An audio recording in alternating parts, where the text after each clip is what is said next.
Hey, what's up, everybody? Today we're going to talk about God and his short hands. Okay, that's stupid. I'm Josiah Douglas. I do biblical inspiration and motivation here on YouTube 5 days a week. If that's the kind of thing that you're into, you go ahead and hit subscribe and we can do this every day together. So I got to go for a little bit of drive, so I figured we could talk about this in the car. Numbers 11:23 says, "And the Lord said to Moses, is the Lord's hand shortened? Now you shall see whether my word will come true for you or not." Okay, so let's get going and we can talk about it here in a minute. All right, so just a little bit of context about this verse. Yesterday, we talked about how the Israelites had complained to Moses and complained to God, and it's because the rabble among the Israelites were kind of causing them to complain. So the Israelites were complaining that they didn't have any meat to eat. They had only had the manna that was miraculous and amazing that God was providing for them. So because of their complaining, God said that he was going to feed all of the Israelites meat.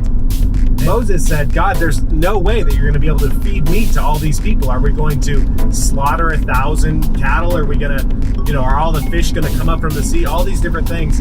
And that's when this verse happened. It's basically God saying to Moses, is the Lord's hand shortened? Am I not able to do the things that I say that I'm able to do? So what happened was basically God sent a huge flock of quail that came and swooped down all around the entire camp of Israel, and everybody went and just was able to just grab the quail and eat them. God did this amazing, miraculous thing because God can do anything. God doesn't need you to go and slaughter a whole bunch of cattle to feed millions of people who need to eat. God can just make the meat show up so people can just grab it and eat it. But Moses doubted God. And the Israelites doubted. I don't blame them. I would have doubted too. There was all these millions and millions of people. It was miraculous that God was making this manna basically appear out of nothing so that the people could eat bread. But how is he going to bring meat? How is God going to be able to provide for all these people? It's this big miraculous feat, but God can do anything. God's hand is not shortened in this story. His hands aren't shortened in your life. So many times in my life, and I'm sure in your life as well, there's different promises from God or different things that you believe God is going to do for you that you doubted. Like in your mind, you think, there's no way that God could do this for me. God, maybe he's done it for somebody else. Maybe it's something you've never really seen happen before, but there's a promise in the Bible. But how is it that God's going to do this for me? Whenever you have a doubt like that about whether or not God can actually come through for you, God's saying to you the same thing that he said here to Moses.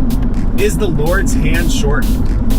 Just because you haven't seen God do it before, just because you don't know how God is going to do something in your life, it doesn't mean that he can't do it. There's been several times in my life, especially when it comes to money and finances, that it seems like I'm in a spot that nobody can help me. Even God can't help me. There's nothing that anyone can do to make things better.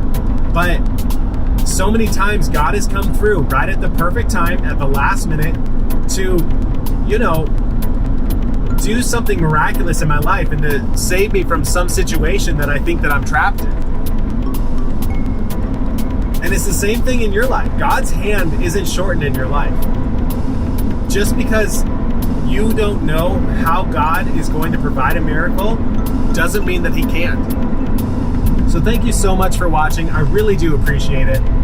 If you like this video, go ahead and hit the like button, leave a comment below. If you haven't yet, hit subscribe and hit the bell. That way you get notifications every day when I do a video like this. Thanks guys, I'll see you tomorrow.